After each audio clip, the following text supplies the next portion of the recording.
Hello and welcome to the cricket show. इस show में हम हफ्ते भर की क्रिकेट से रिलेटेड न्यूज को कवर करते हैं और इस हफ्ते में भी इंडिया वर्सेस पाकिस्तान मैच से रिलेटेड और विराट कोहली से रिलेटेड बहुत बड़ी बड़ी न्यूज है। तो बिना किसी देरी के शो को शुरू करते हैं। तो शुरू करते हैं इस हफ्ते की सबसे बड़ी न्यूज से, इंडिया वर्सेस पाकिस्तान। ये क्या था? ग्रेटेस्ट राइवलरी तो हम यूं ही बोलते हैं, असलियत में तो इंडिया हर बार पाकिस्तान के 12 ही बजाती है। अब ऐसा नहीं है कि मैच बिल्कुल वन साइडेड था, शुरुआत तो हमारी भी खराब ही हुई थी। बुमराह को विकेट्स नहीं मिल रहे थे, सिराज अचानक से रन्स खाने लग गया था, वाई, लेकिन फिर पहला विकेट भी सिराज ने ही लिया तो सारे रन्स माफ। और फिर जब मजे आने शुरू हुए तो आते ही रहे। हार्दिक ने मंत्र फूंक के विकेट ले ली, उसके बाद अगले ओवर में ही जडेजा ने रिजवान को आउट कर दिया, लेकिन उनको जीवन दान मिल गया। अब बस डर इसी बात का था कि ये मौका मिलने के बाद इंडिया की बैंड नहीं बजा दे, और हुआ भी बिल्कुल ऐसा ही। बाबर और रिजवान की पारी बहुत लंबी चली। एक टाइम पर तो ऐसा लग रहा था कि पाकिस्तान 300 रन भी क्रॉस कर जाएगा, और इन दोनों की पार्टनरशिप के बीच में बाबर आजम को भी एक बार जीवन दान मिल गया। उसके बाद तो ये दोनों बहुत खतरनाक हो गए थे, और इतने मौके मिलने के बाद इन्होंने क्या किया, दोनों के दोनों आउट हो गए। अब इन दोनों ने 50 तो बनाई थी, लेकिन वो किसी काम की नहीं थी, क्योंकि एक तो पहले इन्होंने 60 बॉलों में जाकर तो 50 रन बनाए, और जब रन मारने का टाइम आया तो दोनों आउट हो गए। अब ये सब तो ट्रेलर था, असली पिक्चर तो इसके बाद जाके शुरू हुई। इन दोनों के आउट होने के बाद पाकिस्तान ने 16 रन पर 5 विकेट दे दिए।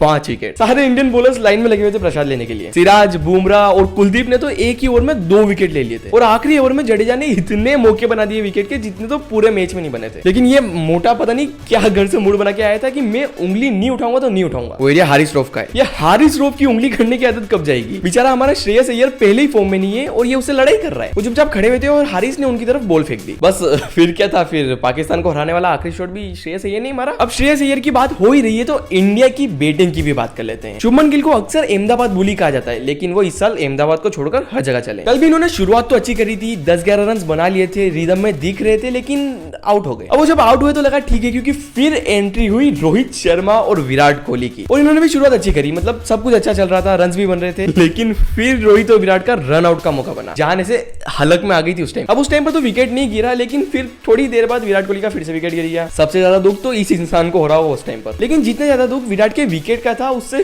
कहीं ज्यादा खुशी रोहित शर्मा की बैटिंग की थी। रोहित शर्मा ने दिल्ली में जिस फॉर्म के साथ एग्जिट ली थी, उसी फॉर्म के साथ अहमदाबाद में एंट्री करी, और कल के मैच में जितने छक्के उन्होंने मारे हैं, जैसे छक्के उन्होंने मारे हैं, वेरी गुड। बाकी पनूती भी बिल्कुल साथ में ही थी इंडिया के। स्पीड मैच देखने आ गया था, प्रफुल्ल बिलोले ने ट्वीट कर दी थी, आकाश चोपड़ा ने प्रेडिक्शन दे दी थी, और ये अंपायर तो घर से ठान के आया था कि इंडिया को तो हरा नहीं। लेकिन इतना सब कुछ होने के बाद भी हम कल का मैच जीत गए। अब तो लगता है वर्ल्ड कप जीत ही जाएंगे, जीत जाएंगे ना। बाकी इन पनौतियों के साथ साथ और भी लोग स्टेडियम में आए थे, जैसे अरिजीत सिंह, उर्वशी रौतेला, अमित शाह, जय शाह और बांग्लादेश के फैंस।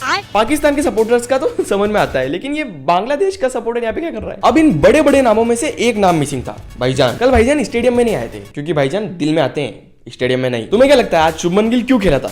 क्यों? क्योंकि भाईजान ने उसको मोटिवेट किया था। भाईजान ने बोला मैंने डेंगू में लगातार 23 दिन मूवी शूट कर ली, तो एक दिन मैच नहीं खेल सकता। बस फिर क्या था, भाई ने एक बार बोल दिया, मतलब बोल दिया, शुभमन गिल मैच खेलने के लिए उतर गए और 11 रन बना के आउट हो गए। लेकिन कोई बात नहीं भाईजान, वेल ट्राई। ओके, अब फालतू बातें बहुत हो गई। अब मैं आपको इंडिया वर्सेस पाकिस्तान मैच के मोस्ट आइकॉनिक मूवमेंट्स बता देता हूँ। पहला और सबसे बड़ा मूवमेंट हुआ बाबर आजम और विराट कोहली के बीच में। विराट कोहली ने बाबर आजम को इंडिया की जर्सी गिफ्ट करी, उनके साइन वाली, ऑटोग्राफ वाली। दूसरी न्यूज भी विराट की है। विराट भाई पुरानी वाली जर्सी पहनकर मैच खेलने लग गए। नेशनल एंथम के टाइम पर भी उन्होंने यही जर्सी पहन रखी थी, और मैच शुरू होने के बाद 6-7 ओवर तक भी उन्होंने यही जर्सी पहन रखी थी। वो तो फिर जाके पता चला कि अरे ये तो पुरानी जर्सी आ गई, और फिर वो उसको ओवर्स के बीच में चेंज करके आए। थर्ड, हार्दिक पांड्या। इनको इमाम उल हक ने एक चौका मार दिया था, तो इनको गुस्सा आ गया, और इन्होंने गुस्से में अपनी बॉल को हाथ में लेकर कुछ मंत्र फूंक दिए। अब इन्होंने जो भी बोला वो काम जरूर कर गया, क्योंकि अगली ही बॉल पर इमाम का विकेट उड़ गया। फोर्थ, और ये सच में बहुत कंट्रोवर्शियल मूवमेंट है, तो रवि शास्त्री ने आज कमेंट्री करते हुए बोला कि मुझे लोग बहुत बार बोलते हैं कि पाकिस्तान का बॉलिंग अटैक बहुत जबरदस्त है, तो मैं उनको बोलना चाहता हूं कि नकली अटैक है।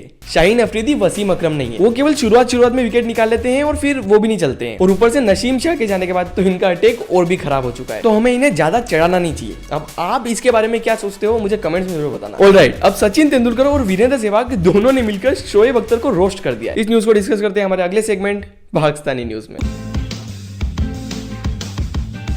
तो शोएब अख्तर ने कल मतलब मैच के एक दिन पहले ये ट्वीट करा था। इसमें लिखा हुआ था कि कल अगर ऐसा कुछ करना है तो हैशटैग ठंड रख। तो मैच जीतने के बाद सचिन सर ने रिप्लाई किया कि माय फ्रेंड, हमने आपकी एडवाइस को फॉलो किया और सब कुछ ठंडा रखा। अब शोएब अख्तर को इतने में शांति नहीं पड़ी तो उन्होंने एक और ट्वीट किया और ये वाला मैच के दौरान लिखा था। इसमें लिखा था कि ये खामोश चौके। तो वीरेंद्र सहवाग ने उनको रिप्लाई में कहा कि शायद खामोशी के चौके देखकर पाकिस्तान के बैट्समैन ने जल्दी जल्दी पवेलियन की तरफ जाने का डिसाइड कर लिया। प्रेशर में आ गए होंगे बेचारे। नेक्स्ट न्यूज आ रही है मिक्की आर्थर की तरफ से। इन्होंने इंडिया वर्सेस पाकिस्तान मैच के पोस्ट कॉन्फ्रेंस में बोला कि ये एक आईसीसी इवेंट था ही नहीं, ये बीसीसीआई इवेंट था, क्योंकि मैंने पूरे मैच में केवल इंडियन सपोर्टिंग सॉन्ग्स ही सुने, पाकिस्तान के रिलेटेड एक भी सॉन्ग नहीं था। ऑलराइट, तो ये थी इस हफ्ते की सारी न्यूज। अगर आपको वीडियो पसंद आई हो तो इसको लाइक कर देना, नीचे जा ही रहे हो तो चैनल को सब्सक्राइब भी कर देना। अगर पिछले हफ्ते की न्यूज चेक करनी हो तो ये रही वीडियो। मैं आपसे मिलूंगा अगली वीडियो में, तब तक के लिए गुड बाय।